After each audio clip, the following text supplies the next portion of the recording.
በሐላል እስኪያገባ መታገስ ባለመቻሉ እንግዲህ ያሲን ኑሩ እነ ኑሩ ቱርኪ እና አቡበከር የሚከተሉትን እስልምና የነሱ ነብይ ቀድሞ ቢከተለው እኛ ሁላችንም እንስማማ ነበር።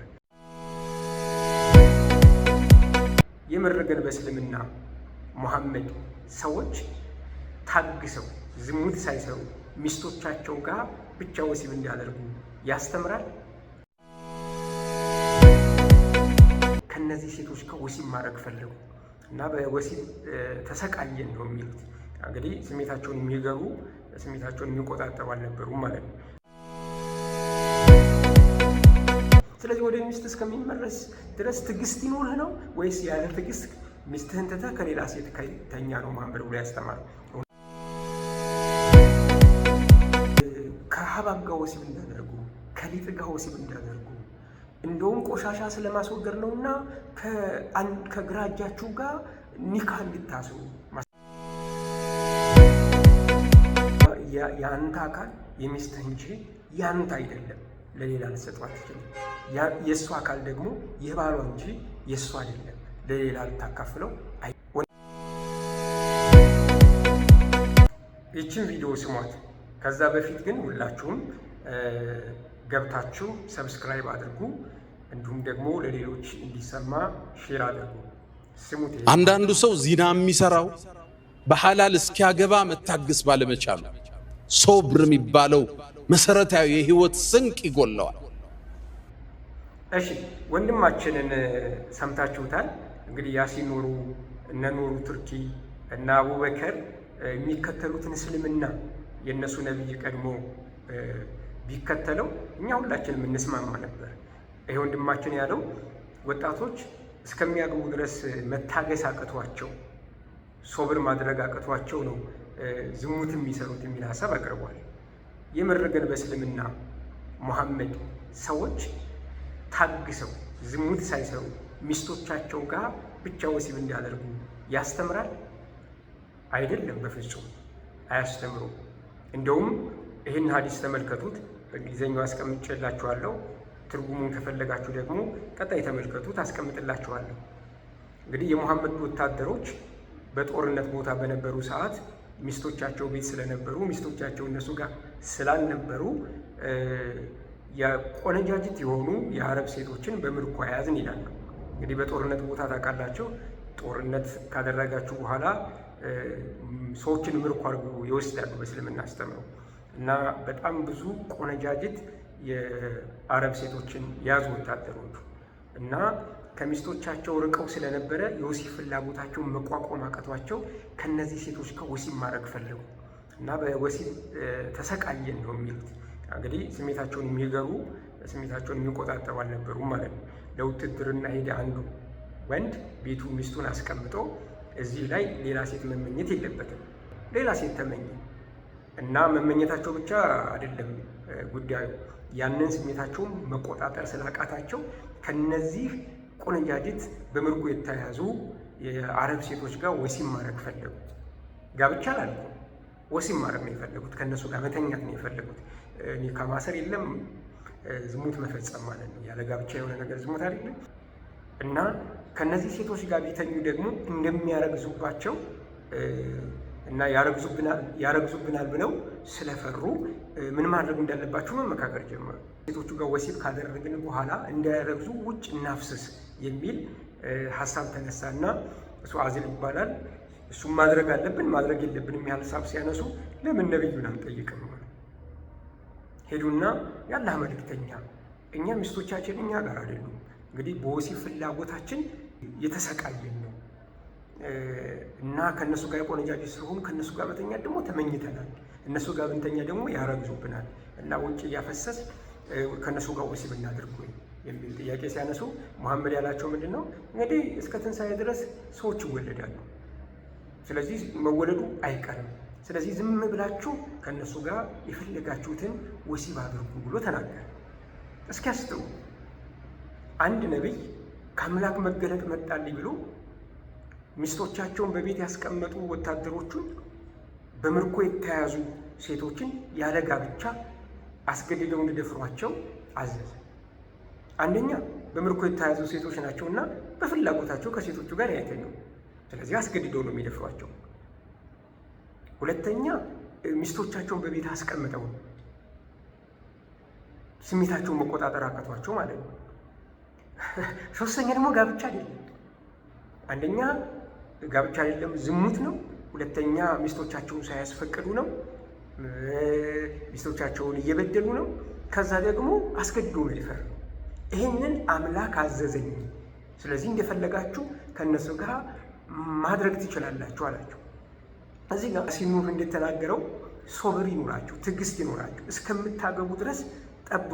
ከዛ በፊት ከማንም ጋር ሴት ጋር ወሲብ አታድርጉ፣ እሱ ዝሙት ነው ብሎ ነበር። ያገቡ ሰዎች ሚስት ያላቸው መታገስ አቅቷቸው በዝሙት ፍላጎት ሲቃጠሉ ነብዩ የፈቀደላቸው ታገሱ፣ ሚስቶቻችሁ ጋር እስከምትመለሱ ድረስ ታገሱ።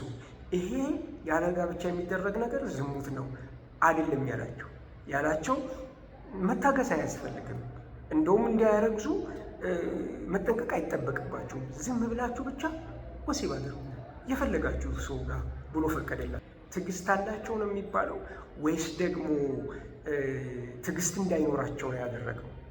እንደፈለጉ ዝሙት እንዲሰሩ ባይዘወይ። ይህም ብቻ ሳይሆን እያላቸው ያለው የኮንትራት ጋብቻ እንኳ ማድረግ እንዳለባቸው በተደጋጋሚ ይነግራቸው ነበር። የኮንትራት ጋብቻ ሁሉ ያደርጉ ነበር።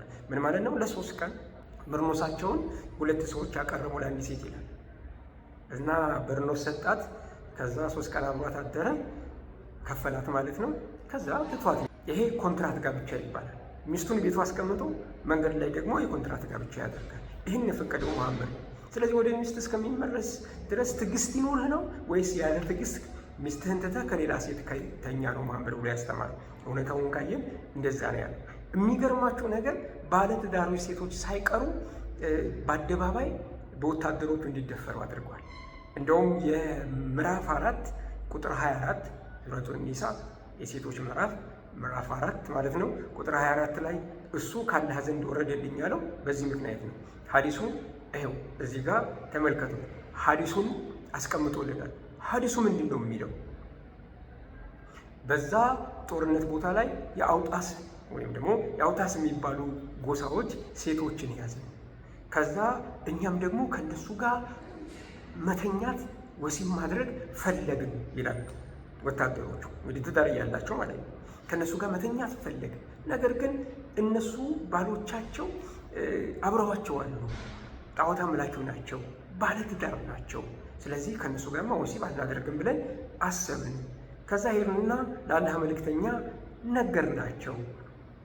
የአላህ መልእክተኛ ደግሞ ምን አሉ? እንዴ ባለትዳር ሴቶች ለእናንተ ክልክል ናቸው፣ እነዚህም ግን አይጨምርም። ባለትዳር ሴቶች ቢሆኑም ለእናንተ ተፈቅዶላቸዋል አላቸው። ወዲያውኑ ይህንን ደግሞ የኢብን ከሲር ተፍሲርን ተመልከቱ። ኢብን ከሲር ተፍሲር ላይ ምን ይላል? ወዲያውኑ ኮንስኩዌንትሊ ወዲያውኑ ከእነሱ ጋር ወሲብ አደረግን ይላል። ወሲብ አደረግን ማለት ሰዎቹ ወዲያውኑ ወሲብ የሚያደርጓቸው አስገድደዋቸው እንጂ ተስማምተው አይደለም። ምክንያቱም በምርኮ የተያዙ ናቸው፣ ባሎቻቸው አብሯቸው አሉ። እባክህ እናንተኛ እኔ አንተ ጋር መተኛት ደስ ብሎኛል እስማማለሁ ብሎ አይደለም፣ አስገድደው ደፈሯቸው። ስለዚህ መሐመድ አስገድደው እንዲደፍራቸው በባሎቻቸው ፊት ወሲብ እንዲያደርጓቸው ስለፈቀደ እንግዲህ አብረዋቸው ተኙ ማለት ነው። ስለዚህ ያ ሲኖሩ አንተ የራስን ሃይማኖት ነው እያራመድክ ያለው ወይስ የነብይ ትምህርት ነው? የወሲብ ስሜት ሲሰማችሁ ጋብቻችሁን ጠብቁ፣ እስከምታገቡ ድረስ ጠብቁ ነው ያለው?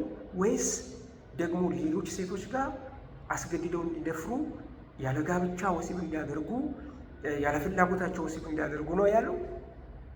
እኔ እንዳነበብኩት ይኸው መረጃውንም እንዳቀረብኩት ሌሎችም ሙስሊሞች በደንብ እንደሚያውቁት መሐመድ ታገሱ አላለም። እንደውም ሌሎች መረጃዎችን ስናጠና ከሀባብ ጋር ወሲብ እንዳደርጉ፣ ከሊጥ ጋር ወሲብ እንዳደርጉ፣ እንደውም ቆሻሻ ስለማስወገድ ነውና ከግራ እጃችሁ ጋር ኒካ እንድታስሩ ማስተርቤሽን እንድታደርጉ ተፈቅዶላችኋል ነው የሚለው። ስለዚህ በጣም ከተቸገራችሁ የብልታችሁ ፊኛ ይፈነዳል ብላችሁ ከፈራችሁ በምኑ ምክንያት በወሲብ ፍላጎታችሁ ምክንያት እንደዛ ከፈራችሁ ቆሻሻውን አስወግዱት፣ ማስተርቤሽን አድርጉ ብሎ ነው የሚመክረው። ታዲያ ታገሱ የሚለውን ከየት አመጣው? ሲፈልጉ የኮንትራት ጋብቻ፣ ሲፈልጉ ገንዘብ ከፍለው ወሲብ ማድረግ ይችላሉ። ሲፈልጉ ሴቶችን መድፈር ይችላሉ። ያውም ባለትዳር ሴቶችን ጭምር መድፈር ይችላሉ። ይሄ ብቻ አይደለም። ራሱ መሐመድስ 11 ሚስት እያለው ከባሪያዎቹ ጋር ወሲብ ማድረግ እየቻለ አንድ ሴት መታ እሱ ጋር መተኛት ከፈለገች ምእመን፣ እሱም ደግሞ ፈቃደኛ ከሆነ አግብቶ ከእሷ ጋር መተኛት ሲችል ወደ መስጊድ እየሄደ እያለ መንገድ ላይ ሴት ልጅ አየ ይላል። ያችን ሴት ስላየ የወሲብ ፍላጎቱን መቋቋም አቅቶት ተመልሶ ሄዶ ቆዳ እየፋቀች እያለ ሚስቱ ነይ ግቢ ብሎ ወሲብ አድርጓል። ወሲብ ካደረገ በኋላ ለሕዝቡ ሲያስተምር ነው ለተከታዮቹ ምን አለ? ሴት ልጅ በሰይጣን መልክ ወደዚህና ወደዛ ትሄዳለች፣ ቅርጿ የሰይጣን ቅርጽ ነው። ስለዚህ እሷን ባያችሁ ጊዜ ሄዳችሁ የተሰማችሁን ያንን ስሜት ሚስታችሁ ላይ አድርጉ ይላል። ሐዲሱን ይኸው አስቀምጬላችኋለሁ፣ ማንበብ ትችላላችሁ። እንግሊዘኛ ነው፣ መተርጎም ትችላላችሁ። እስኪ አስተውሉ። እነዚህ ኡስታዞች የሙሐመድን ስም በትክክል ለማስጠራት እየጣሩ እንጂ ሙሐመድ የሚያስተምረውን አስተምሮ እያስተማሩ አይደለም። በእስልምና አስተምሮ ደግሞ ሰው የሙሐመድን ሱና ካልተከተለ፣ የሙሐመድን አስተምሮ ካልተከተለ የአላህና የሙሐመድ ጠላት ነው ይላል። ስለዚህ ወንድማችን የሙሐመድ ጠላትና የአላህ ጠላት ሆኖ እየተመላለሰ ነው። ሰዎች የወሲብ ፍላጎታቸውን ተቋቁመው ሚስት እንዲያገቡና ከሚስቶቻቸው ጋር እንዲኖሩ ሳይሆን የወሲብ ፍላጎታቸው በመጣ ቁጥር ያገኙት ነገር ላይ እርካታቸውን እንዳደርጉ ነው እስልምና የሚያስተምር። ሊጥ ጋር ከሀባብ ጋር ወሲብ እንዳደርጉ ይመክራቸዋል። ወንድሞችና እህቶቼ፣ በዓለም ዙሪያ ያላችሁ ሙስሊም ወገኖቼ እባካችሁ እንደዚህ ካለ እርኩሰትና ዝሙት ከበዛበት መንገድ ህይወት ራሳችሁን አድኑ። ኑ በክርስቶስ ኢየሱስ አምናችሁ የዘላለም ህይወት አገኙ። አንድ ሰው ራሱን ከገዛ ልቡ ከተፈወሰ አንዲት ሚስት ትበቃዋለች። ከእሷ ጋር መተኛትም በቂ ነው። ከእሷ ጋር መኖርም በቂ ነው። ልጆች የተለያየ ቤተሰብ ውስጥ ሳይሆኑ በተለያየ እናት ሳያድጉ በአንድ እናትና በአንድ አባት ፍቅር ተስማምተው የሚኖሩበት የእምነት መንገድ ነው። ኑ በክርስቶስ ኢየሱስ አምናችሁ ዳኑ። ልጆቻችሁ የተለያዩ አይሆኑ። አንድ አባት ኖሯቸው ብዙ እናቶች ያሏቸው አይሆኑ። ኑ በክርስቶስ ኢየሱስ አምናችሁ የዘላለም ሕይወት አገኙ። መጽሐፍ ቅዱስ ሲናገር እውነት እውነት እላችኋለሁ በእኔ የሚያምን የዘላለም ሕይወት አለው ይላል። እግዚአብሔር እርኩሰትን ይጸየፋል፣ አመፅን፣ ክፋትን ይጸየፋል። አንድ ሚስት የባሏ ናት፣ ባሏ ደግሞ የእሷ ነው። መጽሐፍ ቅዱስ ሲናገር እንደዚህ ይላል፣ የአንተ አካል የሚስትህ እንጂ ያንተ አይደለም፣ ለሌላ ልትሰጠው አትችልም። የእሷ አካል ደግሞ የባሏ እንጂ የእሷ አይደለም፣ ለሌላ ልታካፍለው። ወንድሞችና እህቶች እባካችሁ ከዚህ የአመፅ መንገድ ራሳችሁን አድኑ። ጌታ ኢየሱስ ይወዳችኋል። ኑ በመኑና ዳኑ። ሻሎም